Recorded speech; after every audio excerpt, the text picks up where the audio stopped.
পাইছি। আপনার বাড়ি কই? বাড়ি এইখানে বলরামপুরে। তারপরে কি খাল খনন করতে আসছে? খাল খনন করতে আসছে হ্যাঁ। তারেক রহমান আসবে খাল খনন করার উদ্বোধন করবে। এই নিয়ে আমরা খুব আনন্দিত বা গর্বিত। এই খাল খনন করলে আমাদের মাছ চাষ করা যাবে, দুই ধারে গাছ লাগানো যাবে, হাঁস পালন করা যাবে।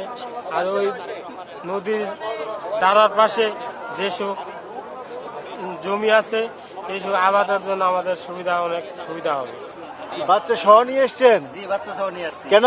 আমরা খুব আনন্দিত বাচ্চা আসার জন্য, যে তারেক রহমান আসবে এই দেখার জন্য আমার বাচ্চা সহ আসছে আমার সাথে। বিকাশ পেমেন্টে 10,000 টাকার বেশি অফার। শপিং চলছে তো? বলো তো, বলো আসছো কেন এখানে? হ্যাঁ বলেন। আমার ছেলে আছে, তারা যাকে দেখবে এখানে এসে নদী খাল খাল করবে, নদী হবে, মাছ চাষ হবে। যার জন্য আমি আসছি কাজ করার জন্য। এই খাল খননে আপনারা খুশি? আমরা খুশি, আমাদের এখানে আবাদ ভালো হবে, মাছ চাষ হবে, এই দিয়ে আমরা আনন্দিত। তারা যাকে দেখবো আমরা খালেদা জিয়া বেটার তারেক রহমান আসবে এখানে গর্ত করার জন্য। আমরা ওদের সাথে গর্ত করব, আবার ওদের সাথে থাকবো, পানি জমা হবে, মানুষে ভুট্টা ক্ষেত করবে, ধান ক্ষেত করবে। তারেক রহমান দেখার জন্য আমরা আছি। তারেক জিয়া ভাই আমাদের কারখানায় আসছেন আমাদের উন্নয়ন করার জন্য, আমাদের গরিবের সাহায্য করবেন। আমরা এখানে আছি, এখানে আমরা তারেক রহমান তাকে আমরা দেখতে পাবো সরাসরি। এখানে আছি আমরা, এখানে মাটি খনন করা হবে।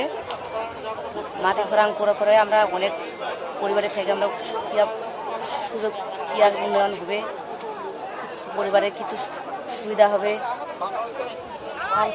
খাল এখানে খাল খনন করা হবে, খাল খনন করার পর এখানে কিছু মাছ আবাদ হবে,